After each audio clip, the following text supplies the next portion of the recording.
Hi, ഇന്ന് ഞങ്ങൾക്ക് പുറത്ത് പോകേണ്ട ഒന്ന് രണ്ട് ആവശ്യങ്ങളുണ്ട് കേട്ടോ. അപ്പോൾ ഞാനും ആദൂട്ടനും അമ്മച്ചിയും കൂടി പുറത്തോട്ട് പോവാണ് കേട്ടോ.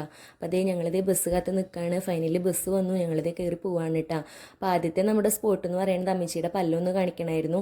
അപ്പോൾ അമ്മച്ചിയുടെ പല്ലിൽ ചെറിയൊരു മോണയിൽ പഴുപ്പുണ്ട് എന്ന് പറഞ്ഞു. അപ്പോൾ അതൊന്ന് എടുത്തുകൊണ്ടിരിക്കുകയാണ്. അപ്പോൾ ആ നേരം ഞാനും ആദൂട്ടനും കൂടി പുറത്തതേ ഇങ്ങനെ വർത്താനമൊക്കെ പറഞ്ഞുകൊണ്ടിരിക്കുകയാണ്. ആദൂട്ടൻ അമ്മമ്മയ്ക്ക് പല്ലുവേദന അങ്ങനെയൊക്കെ പറഞ്ഞുകൊണ്ടിരിക്കുക. അപ്പോൾ അത് കഴിഞ്ഞ് അമ്മച്ചിയുടെ പരിപാടികളൊക്കെ കഴിഞ്ഞ് ഞങ്ങളിതേ അവിടെ നിന്ന് ഇറങ്ങി.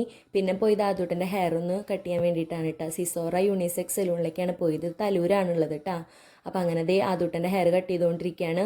ആദൂട്ടൻ പണ്ട് എങ്ങനെയാണെന്ന് വെച്ച് കഴിഞ്ഞാൽ, അതായത് വേളാങ്കണ്ണി പോയി മൊട്ട അടിക്കുന്നതിന് മുന്നൊക്കെ അവൻ ഒന്ന് ഹെയർ ഒന്ന് ഡ്രസ്സ് ചെയ്യാൻ പോകണമെന്നുണ്ടെങ്കിൽ കുറേ ചോക്ലേറ്റും അതുപോലെ തന്നെ ഫോണിൽ കാർട്ടൂണൊക്കെ വെച്ച് കൊടുത്താലാണ് ആൾ ഇരിക്കാറ്.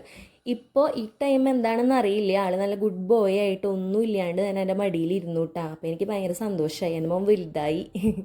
അങ്ങനെ അപ്പോൾ ഇതേ ഹെയർ കട്ടൊക്കെ കഴിഞ്ഞു, ആളിതേ ചുള്ളനായിട്ടുണ്ട്, നല്ല ഭംഗിയുണ്ട് കാണാൻ. ഇതേ മുട്ട അടിച്ചപ്പോൾ ഒരു ഷേപ്പിലാണ്ട് മുടി വലുതാവുണ്ടായിരുന്നു. അപ്പോൾ അതിനൊരു പരിഹാരം കിട്ടി. അപ്പോൾ അതേ ഇനി ഞങ്ങളിതേ ജ്യൂസ് കുടിക്കാൻ വന്നിരിക്കുകയാണ്. ആദൂട്ടൻ ഇത്ര ഗുഡ് ബോയ് ആയിട്ടൊക്കെ ഇരുന്നതല്ലേ, അപ്പോൾ ആദൂട്ടനൊരു ജ്യൂസൊക്കെ മേടിച്ചു കൊടുക്കാമെന്ന് വിചാരിച്ചു. അങ്ങനെ ദേ ആദൂട്ടൻ ജ്യൂസൊക്കെ വെയിറ്റ് ചെയ്തുകൊണ്ടിരിക്കുകയാണ്. അത് വരാനായിട്ട് കുറച്ച് ലേറ്റ് ആയിട്ടോ. അപ്പോൾ ദേ അതിൻ്റെ ഇടയിൽ ഓരോന്നൊക്കെ പറഞ്ഞുകൊണ്ടിരിക്കുകയാണ്, എനിക്ക് പാപ്പ് വേണമെന്നൊക്കെ പറയുകയാണ്. അങ്ങനെ ദേ ആദൂട്ടൻ ജ്യൂസൊക്കെ കുടിച്ച് സെറ്റായിട്ടുണ്ട്. അപ്പോൾ ആദൂട്ടന് ഹാപ്പിയായി, ഞങ്ങളും ഹാപ്പിയായി.